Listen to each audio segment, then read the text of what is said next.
আপনারা ইতিমধ্যে শুনেছেন নর্থ সাউথ ইউনিভার্সিটির এক কুলাঙ্গার অপূর্ব পাল হিন্দু লাইভে এসে আমাদের কোরআনের সাথে বেয়াদবি করেছে, কোরআনের পাতা ছিঁড়েছে, কোরআনকে পায়ে পদদলিত করেছে, তাকে গ্রেফতার করেছে। আমরা সুস্পষ্ট দাবি জানাবো, আব্দুল জলিল ফুলপুরি সাহেবের আজকের এই মাদ্রাসা বাইতুল কোরআন কওমি মাদ্রাসা মাওনার মাহফিল থেকে, মাওনার এই মাটি থেকে, শ্রীপুরের মাটি থেকে আমাদের সুস্পষ্ট দাবি, কোরআনের সাথে যে বেয়াদবি করেছে, কোরআনকে যে তার পায়ের নিচে রেখেছে, এর পা জমিনে চলতে দেওয়া হবে না, কেটে দিতে হবে, কেটে দিতে হবে, ফাঁসিতে ঝোলাতে হবে।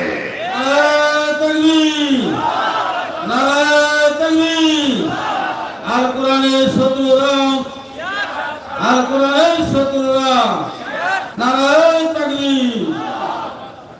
গ্রেফতার করেছে।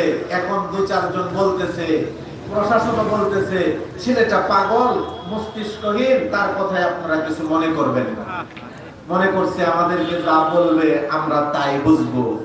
এটা কি জুলাই আগস্টের আগের না পরের দিন? যা বুঝাবে তাই আমরা এখন আর বুঝবো না। বাঙালি আলহামদুলিল্লাহ সঠিকটা বুঝার এখন সচেতনতায় সবাই আছে, ঠিক কিনা বলে? সে যদি পাগলই হতো, কোরআন তাহলে এরকম কোরআনের সাথে কেন বেয়াদবি করলো, গীতার সাথে বেয়াদবি করলো না কেন, ঠিক কিনা?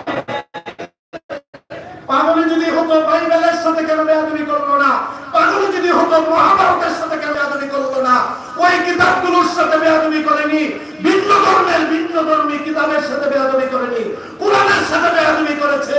পাগল না, যাতে মাতাল তালে ঠিক। এর বলবেন হুজুর কি শাস্তি? সর্বনিম্ন যে শাস্তি মৃত্যুদণ্ড। কথা বলেন ঠিক কিনা? এর নিচে কোরআনের বেয়াদবির কোন শাস্তি আছে?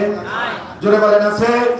প্রকাশ্যে দিবালোকে একে মৃত্যুদণ্ড দিতে হবে, তাহলে ভবিষ্যতে যত পাগল আছে পাগল ঠিক হয়ে যাবে, ঠিক কিনা বলেন?